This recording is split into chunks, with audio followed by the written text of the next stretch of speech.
지금이야 애들한테 뭐 그러면 아동학대죄로 경찰서에 불려갈 텐데요. 이런 일이 예전에는 종종 있었어요. 한번 잠깐 보여주시겠어요? 네. 저게 지금 무슨 상황인 게 아시죠? 밤에 애가 이불에 오줌을 쌌나 봐요. 그래서 옆집에 소금 얻으러 가는 겁니다.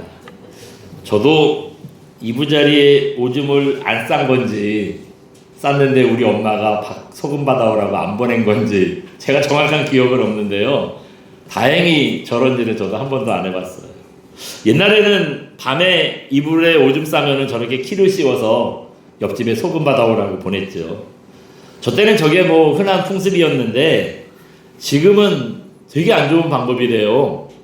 이불에 오줌 쌌다는 거 이거 동네방네 알려지면 이거 얼마나 수치스러워요. 의도는 한번 되게 창피를 당해야 이제 그 버릇을 고친다. 뭐 그런다지만 이때 애가 받는 심리적인 충격은 대단하다고 합니다. 그냥 이게요 창피당하는 걸로 끝나지 않는데요. 나는 오줌 싸개라는 생각 때문에 자존감도 낮아지고 또 오늘 밤에도 오줌을 싸면 어떡하나 그래서 잠을 제대로 못 잔대요. 또 일단 오줌 싸기로 한번 동네 사람들한테 찍혔잖아요. 대인 기피증이 생긴다는 거예요. 뭐 이런 일이 있다는 거예요. 요즘 말로 하면은 완전히 정서적 학대지요. 네. 사실 밤에 오줌 싸는 건 병이래요. 그래서 병명도 있잖아요. 야뇨증이라고 병명도 있잖아요. 그래서 병에 걸린 거라 약을 먹거나 치료를 해야 되는데 치료는커녕 이거 뭐 동네방네 오줌 싸기라고 소문이 났으니 그야말로 엎친 데 덮친 격이죠. 오줌 싸서 자기도 황당한데 이거 뭐 가가지고 오줌 싸기라고 동네방네 소문 났으니 이거 얼마나 황당한 일입니까? 오늘 본문이 뭐 이런 얘기는 아니지만 이런 비슷한 점을 생각하게 해줍니다. 야뇨증이라는 병에 걸려서 이 병에 걸렸는데 오줌 싸개라는 소문이 더해진 것처럼 다윗이 고난을 만났는데요. 위로받기는커녕 더 큰 상처를 받게 된 이 다윗의 상황을 보여주고 있습니다. 그야말로 고난을 만난 엎친데 사람들의 그 멸시를 받는 덮치는 일이 더해지는 거죠. 사람들이 대부분 어려움 당하면 본능적으로 어떻게 하죠? 누가 나를 도와줄까? 도와줄 사람을 찾게 돼 있습니다. 하지만 여러분 뭐 세상 일 겪어보셔서 다 아시겠지만 나를 자기 일도 아닌데 내 일처럼 그렇게 나를 도와줄 사람이 어디 흔한가요?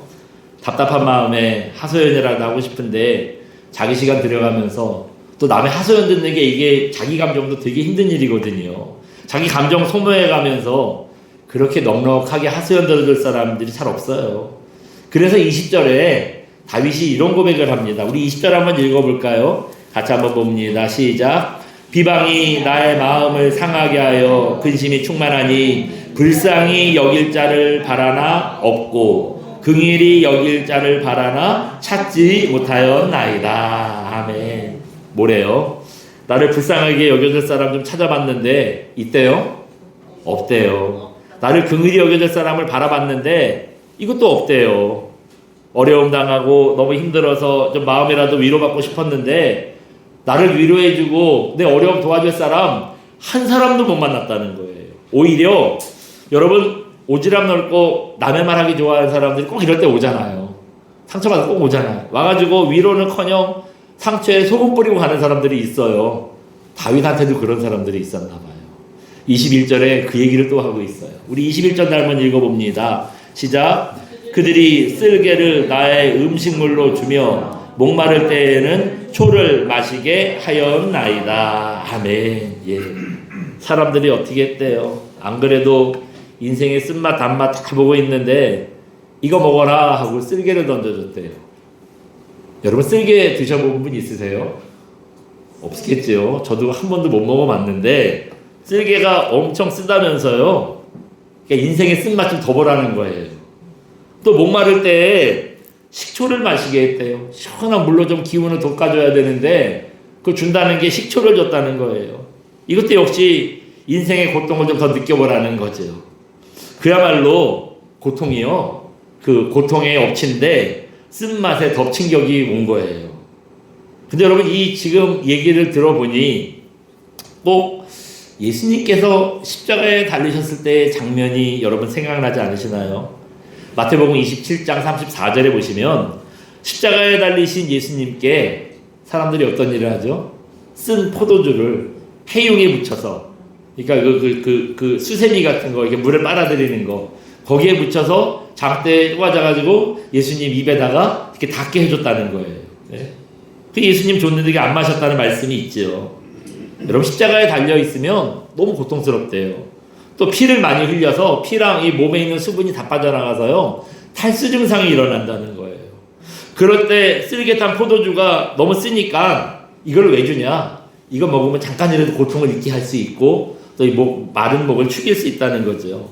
그래서 예수님께 이 쓰리게 탄 포도주를 마시게 했다는데 주님이 이거 마실 수 있겠어요? 어떤 사람들은 이 말씀을 보고 그 예수님이 너무 힘들어하니까 잠시 고통을 잊게 하려고 마취제를 준 거다, 뭐 그렇게 말하는 분들도 있어요.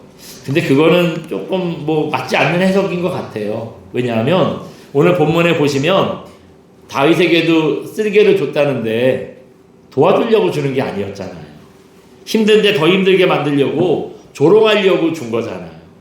그러니까 예수님께서 십자가에 달리셨을 때 쓸개 탄 포도주를 줬다는 것도 예수님을 도와주려고 준 거라기보다는 고통스러운데 쓴맛 좀 더 봐라, 예수님 조롱하려고 준 거라고 또 생각이 될 수가 있지요. 그래서 이 시편 69편 21절 말씀이 십자가에서 응한 게 아니냐 또 얘기하는 분들도 있습니다. 예수님이나 오늘 본문의 다윗이나 고통당했을 때 여러분 어떤 사람들이 왔어요?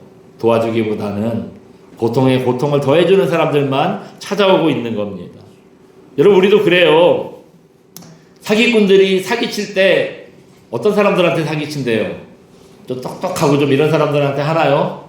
이게 겉으로 똑똑해 보여도 이 사기꾼들은 어떤 사람들이 어벙한지 귀신같이 안돼요. 그래가지고 잘 속을 것 같은 사람들은 귀신같이 알아서 이런 사람들한테 사기를 친대요. 무슨 뭐 좋은 학교 나오고 무슨 뭐 직장에 높은 자리에 있고 돈 이런 거 소용없어요. 그래도 사람이 어벙한 점이 있거든요. 그러니까 자기가 하는 일에서는 똑똑할지 몰라도 그 외의 거에서는 어벙한 점이 있어요. 목사들도 그렇잖아요. 여러분 목사들도 뭐 성경이나 잘 알지 세상 물정 뭐 알아요. 그러니까 목사님들도 사기를 많이 당해요. 그런 일들이 있어. 갑자기 힘든 병에 걸렸어요. 수술을 해야 되는데 수술비가 모자라대요. 이때 어떻게 알았는지 어떤 사람들이 대출을 연결해 준다고 이렇게 접근하는 사람들이 있죠. 돈이 급하니까 어떻게 해요? 그럼 하겠다고 하고 뭐 무조건 막 앞뒤 안 보고 하겠다고 하는데 어떤 일이 일어나죠? 대출 받은 돈은 사기꾼이 챙기고 대출이 내 이름으로 됐으니까 돈은 내가 갚아야 되고 뭐 그런 일이 있죠. 이것도 엎친 데 덮친 격 아니겠습니까? 이렇게 고통에 고통을 더해지는 어려운 상황을 우리가 만나게 되는데 이상하게 힘든 일은 겹쳐서 온다는 말도 있잖아요. 뭐 조금만 힘든 일이 있을 때 그 다음에 뭐 아주 기운 나는 좀 일이 좀 있으면 좋은데 이상하게 어려울 때 또 어려운 일이 생겨요. 그럴 때 우리가 이걸 어떻게 해결해야 될까요? 우리가 성도로서 이 일을 어떻게 바라봐야 할까요? 이때 해결책을 말씀이 가르쳐주고 있어요. 한번 잠깐 보여주시겠어요? 뭐라고 합니까? 고통에 고통을 더할 때 모든 것을 아시는 주님을 만나야 합니다. 아멘. 정말 뭐 고통에 고통을 더하고 엎친 데 덮친 격으로 고통이 찾아왔을 때 우리가 어떻게 해야 된대요? 우리의 그 상황을 다 알고 있는 주님을 만나야 한다는 겁니다. 여러분 예수님께는 모든 위로와 구원이 있습니다. 이런 주님 만나야 문제에서 구원받는 거고요. 여러분 고통에서 위로받는 거예요. 우리 어려움 만나면 고통도 고통인데 참 마음이 힘드니까 위로받고 싶잖아요. 그래서 주님 앞에 나아가야 그런 위로가 어떠지더라고요. 굉장히 낙심하고 힘들 때 여러분 누가 위로가 되지요? 가만히 와서 아무 말 없이 그냥 등 두드려주는 사람들이 있어요. 근데 그럴 때 그게 위로가 되잖아요. 어떤 사람들은 위로해준답시고 와가지고 뭐 말도 안 되는 훈수도 두고 뭐 지자랑해요. 내가 아는 사람 누가 있는데 막 하면서 그 사람한테 도와달라고 연결을 해주던가 또 그러지도 못하면서 뭐 아는 사람만 자랑만 하다고 또 그리고 어쩌다 그렇게 됐냐고 아유 바보 같은 사람을 가르치려고 들어요. 안 들어도 힘들어 죽겠는데 막 그러면 안 된다고 막 가르치려고 드는 거예요. 진짜 이런 사람 오면 속 뒤집어지지요. 성경에 보면 욥기에 욥이 꼭 이런 일을 당했어요.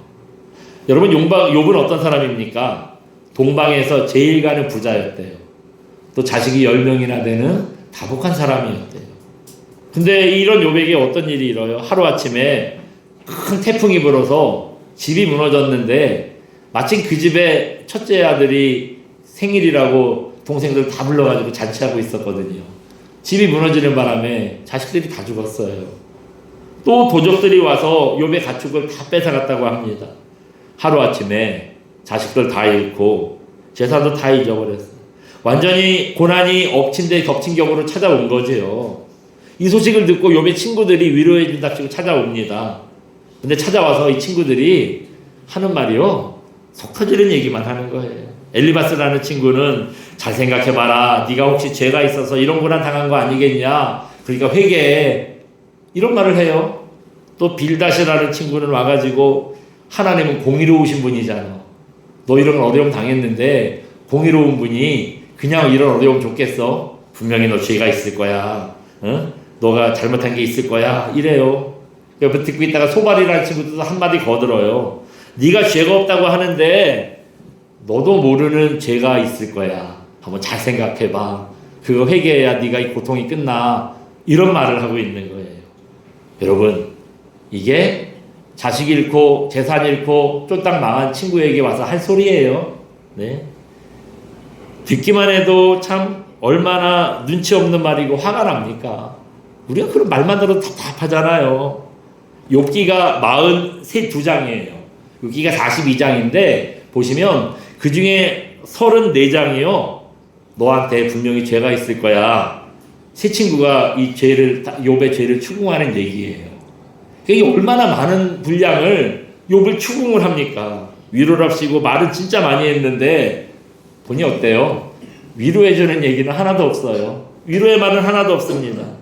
와가지고 속 뒤집어 놓고 막 그러는 거예요. 예. 이렇게 와서 속을 뒤집어 놓는 사람보다 아무 말 없이 옆에 같이 앉아서 여러분 그냥 어깨만 두드려주고 참 그게 그렇게 고맙잖아요. 힘들어 죽겠는 사람 내가 일일이 그거 다 얘기하기도 힘들지요. 예? 그럴 때 와가지고 그냥 가만히 옆에 같이 앉아 있어주고 손잡아주고 얼마나 고맙습니까? 이때 굳이 말하지 않아도 힘들지 기도하고 있어 힘내 내가 얼마나 힘든지를 이 친구가 다 알고 있다는 게 느껴지지요. 또 나를 걱정해주는 따뜻한 마음이 또 여러분 느껴지지 않습니까? 주님도 그래요. 힘든 내 상황을 주님께서 다 알고 계시다는 거 이거 여러분 깨닫고 나면 이게 얼마나 우리에게 위로가 되고 힘이 되는지 모릅니다. 그리고 그 주님의 위로를 깨닫고 나면은요 그때 고난을 이기고 일어설 수 있는 변곡점이 되는 거예요. 인생이 그때부터 힘을 얻고 달라지는 겁니다. 다윗이 그걸 알았어요. 오늘 시편에 보시면 자기의 처지를 알고 계신 하나님을 찬양하고 있어요. 우리 19절을 한번 읽어볼까요? 오늘 본문 같이 봅니다. 시작. 주께서 나의 비방과 수치와 다 주님 앞에 있나이다. 아멘. 여기 보니까 다윗이 뭐라 그래요? 주님이 나를 찾아오셔가지고 내 마음의 어떤가를 다 알고 계시다는데 그거 지금 감사해서 고백하는 거예요. 자기가 비방당한 거, 자기가 수치를 당한 거, 능욕을 당한 거 주님이 다 알고 계시다는 거 다윗이 이걸 알았대요. 이걸 알고 났더니 이제 위로가 된다는 거예요. 여러분 우리가 고난당하면 제일 먼저 어떤 마음 들지요? 내가 이렇게 힘들다는 거 가족들도 모르고 친구들도 모르고 아무도 모르는 것 같아. 어쩔 때는 막 식구들인데도 나는 힘들어서 잠이 안 오는데 코 골고 잠만 잘 자. 그럴 때 발로 한대 확 쳐주고 싶죠. 몸이 야속하잖아요. 예? 그래서 내가 당하고 있는 고통도 힘들지만 고통보다 더 힘든 게 뭐예요? 외로움. 내가 이렇게 힘든데 내 마음을 아무도 몰라준다는 이 외로움 이게 더 힘들지 않습니까? 사람들은요 힘들 때 사람들 붙잡고 하소연을 해요. 이런 하소연해요. 그 하소연하는 이유가 뭐래요? 내가 이렇게 힘든 거 알아달라는 거예요. 그 하소연을 하면은 조금이라도 조금 마음이 조금 좀 후련해지는 것도 있고요. 또 그 속마음은 내가 이렇게 힘들다는 걸 좀 알아달라는 거예요. 내가 이렇게 힘들다고 죽겠다고. 그리고 좀 위로 좀 해달라는 거예요. 그런 이유에서 사람들이 하소연을 한다는 겁니다. 근데 그런 사람 만나기가 어디 쉬운가요? 그냥 친구 만나서 얘기할 때 그 친구는 이제 바가지 쓴 거야. 친구가 만나줘서 기쁜 마음으로 만났는데 즐거운 시간이 아니라 걔가 와가지고 하소연을 막 하니까 기왕 만났으니 안 들어줄 수도 없고, 남의 하소연 들어주면 얼마나 또 자기도 힘들어요. 막서 풍짝이라도 맞춰줘야 되고 막 이러니 얼마나 힘들어요. 예? 이 사람은 그러니까 기분 좋게 친구 만나러 갔다가 독박 쓴 거예요. 예. 또 이 친구가 여러분 만난 김에 들어준 거지, 집에까지 가서 내 고민을 막 지 고민처럼 고민하고 뭐 방법 찾고 그러겠어요? 가면서 걔는 다 잊어버려요. 예. 나도 그렇잖아요. 나도 하소연을 했으니까 어쨌든 마음은 시원해진 것 같지만 그때뿐이에요. 집에 돌아가는 길에 그 무거운 마음, 공허한 마음 여전합니다. 근데 여러분, 하나님은 그렇지 않으세요. 아무도 모르는 내 고민 하나님은 다 알고 계세요. 그래서 여러분 뭐라 그랬어요? 말씀에 주님이 아시나이다, 그런 얘기 하잖아요. 주님께서 알고 계시다는 거, 이거 깨닫고 났더니요, 그 말씀에 위로받고 힘이 생긴다는 거예요. 옛날에 권사님들 그 철야 많이 하시는 분들 많았잖아요. 저도 그 어렸을 때 다니던 교회 집사님들, 권사님들이 철야를 많이 하셨어요. 밤에 무슨 뭐 우리 청년들, 저희가 그 우리 저희 교회는 새벽 예배 목사님께서 목숨 거신 분이에요. 명절날도 시골에 안 가. 새벽 예배 한다고요. 뭐 이런 분이에요. 그런데 그것 때문에 이제 밤 기도가 없는 거예요. 그래서 청년부 때 청년들이랑 우리끼리 기도 모임을 좀 만들어서 기도하면 좋겠다. 새벽에 좀 힘들고, 그러니까 밤에 같이 모여서 기도하면 좋겠다 해서 제가 신학교를 다니고 있고 뭐 하니까 뭐 간단하게 한 5분 정도 말씀 전하고 같이 찬양하고 기도 제목 나누고 기도하고 뭐 이랬어요. 그래서 저희가 기도회가 한 10시쯤 만나가지고 하면 11시 반쯤 끝나는데, 그러고 나면 이제 권사님들이 오세요. 철회하시겠다고 오세요. 저분들은 도대체 무슨 기도하나 밤새도록, 도대체 저는 그때 무슨 밤새도록 도대체 무슨 기도를 궁금했어요. 세상에 얼마나 많은 죄를 졌길래 밤새도록 회개를 할까 그랬는데, 그분들이 기도하는 거 보니까요, 여러분 뭐 별 말도 없어요. 뭐 대단한 말도 없이 주님 아시지요 울면서 그러는 거예요. 할머니들이. 그게 기도예요. 이 말은 반복해서 밤새도록 하시는 거예요. 여러분, 지금이야 예전보다 여자들 목소리도 커지고 지위가 엄청 높아졌잖아요. 요즘 남자들이 여자들 눈치를 봐요. 예. 근데 옛날에 우리 할머니들은 안 그랬잖아요. 모든 걸 참기고 견디고 뭐 그런 인생 아니셨습니까?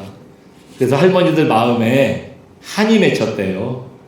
세계 심리학계에서요, 이런 병이 있는 걸 인정했어요. 그 한이라는 걸 인정했어요. 그래서요, 우리말로 새로운 병명을 하나 기록했는데, 그거 그냥 무슨 뭐 증후군 뭐 이런 게 아니라 한이라고 그냥 그 이름도 아예 병명을 만들었어요. 예? 새로운 병명을 추가했대요. 그런 억울하고 한 맺힌 마음을 할머니들이 교회 와서 푸는 거예요. 하나님 앞에 내려놓는 겁니다. 그렇다고 뭐 미주알 고주알 다 말할 수 없으니까 하나님 아시지요, 주님 내 마음 아시지요, 밤새도록 이것만 하고 그냥 가시는 거예요. 예. 그 이분들이 소방도 몰라주고 자식도 몰라주고 아무도 몰라주는데 하나님은 내 억울함을 아신다는 거, 여기에 밤새도록 위로받는 거잖아요. 진짜 이 소방이라는 인간이 와가지고 오늘 밤에도 막 와가지고 속 터지게 만들어놨으니까 입을 싸져가지고 교회 오는 거예요. 나 속상하니까 교회 와서 또 주님 아시지요 밤새도록 이러고 가시는 거예요. 위로받고 가시는 거예요. 여러분, 어떤 분의 글에 보니까 친구에 대해서 이런 정의를 내렸더라고요. 읽어보고 맞다 싶었어요. 한번 잠깐 보여주시겠어요? 같이 한번 읽어봅니다. 친구란 설명이 필요 없이 무조건 나를 지지해주는 사람. 여러분, 친구가 어떤 게 친구래요? 설명이 필요 없고 무조건 내 편이 되고 나를 지지해주는 사람이 진짜 친구라는 거예요. 맞는 말이죠. 일일이 설명하지 않아도 나를 가장 잘 아는 사람, 어떤 상황에서도 무조건 나를 지지해주는 사람, 이런 사람이 진짜 친구지요. 그런 점에서 앞에서 말씀드렸던 욥의 친구들, 이 엘리바스, 빌다, 소발, 이놈들의 친구도 아니에요. 예? 친구가 그렇게 힘든 상황인데 위로는 못 해줄 망정 무슨 뭐 사실관계나 따지고 잘잘못이나 얘기하고 실제로 욥이 그런 잘못도 하지 않았지만 여러분 이런 말이 무슨 위로가 되고 이런 게 무슨 친구예요. 욥이요. 친구들이 와서 그런 말 할 때 속으로 그런 생각했을 것 같아요. 이놈들이 나를 슬금슬금 죄나 짓는 사람으로 알았구나. 그렇게 친구들에 대해서 생각하게 돼서 얼마나 마음에 상처가 됐겠어요. 평소에 나를 어떻게 했으며 내가 이렇게 어려움 당했는데 위로는 못해주는 망정 와가지고 너 죄 있지 분명히 죄가 있을 거야 그러니까 네가 이렇게 고통당하지 이런 얘기는 하죠. 여기에 아마 상처받았을 거예요. 이렇게 매사에 납득시켜야 되고 일일이 설명해야 나한테 공감하고 이런 거 친구 아니지요. 그냥 아는 사람이에요. 이름은 친구라고 붙였지만 솔직히 이런 건 친구가 아니죠. 그냥 아는 사람이에요. 그럼 진짜 친구는 어떻습니까? 왜 그랬니? 앞으로 어떻게 할 거니? 이런 거 안 물어봐요. 아무 말 없이 옆에 있어주고 도와달라고 하지 않았는데도 먼저 도와주고 또 기도해주고 여러분 이게 진짜 친구 아니겠습니까? 그러니까 좋은 친구가 되려면은요 우리도 마찬가지예요. 너무 오지랖 부리시면 안 돼요. 여러분 그 누구 만나기로 했을 때 그 친구가 안 왔어. 그럼 가서 여러분 뭐라 그래요? 내 딴에 관심 가져준다고. 왜 안 왔니? 왜 그렇게 했니? 본인은 관심의 표현인데 그 친구 그것도 부담스러운 거야. 그 왜 안 왔는지 얘기 안 하면은 여러분 이유가 있어. 말 안 하는 이유가 있을 거 아니에요. 그러니까 너무 캐묻지 말고 그냥 안 왔나 보다 하는 걸로 끝나는 게 좋은 것 같아요. 또 아무리 친구라도 우리가 아무리 친구라도 어떻게 친구의 일을 속속들이 다 알아야 돼요. 좀 얘기 안 하는 거면 몰라도 되잖아요. 그러니까 내가 너무 몰랐다고 다른 친구는 알았는데 나는 몰랐어. 그럼 좀 섭섭하죠. 여기에도 너무 섭섭해 하실 거 없어요. 그런 거 일일이 다 몰라도 그냥 기도해주고 어떤 상황에서도 친구 편이 되어주면 되잖아요. 여러분 그게 진정한 친구 아니겠습니까? 이런 조건들을 생각해보니 예수님께서 우리의 진정한 친구시더라고요. 여러분 예수님께서 우리에게 찾아오셔서 뭐 물어보신 거 있어요? 여러분께 뭐 물어보신 거 있어요? 예수님은요 우리한테 아무것도 묻지 않으세요. 시편 23편 4절 보시면 이런 말씀이 있습니다. 한번 보여주시겠어요? 같이 한번 읽어봅니다. 시편 23편 4절 말씀. 내가 사망의 음침한 골짜기로 다닐지라도 해를 두려워하지 않을 것은 주께서 나와 함께 하심이라. 주의 지팡이와 막대기가 나를 안위하시나이다. 아멘. 우리가 잘 아는 저 말씀인데 여러분 저 말씀 잘 한번 생각해 보세요. 주님이 우리가 사망의 음침한 골짜기 빠졌을 때 왜 거기 들어갔니? 뭐가 욕심이 나서 거기까지 갔니? 이런 거 물어보세요. 물어보셨다는 말이 없잖아요. 왜 거기 사망의 음침한 골짜기를 갔냐 이 멍청한 사람아. 책망하셨다는 얘기가 없잖아요. 예.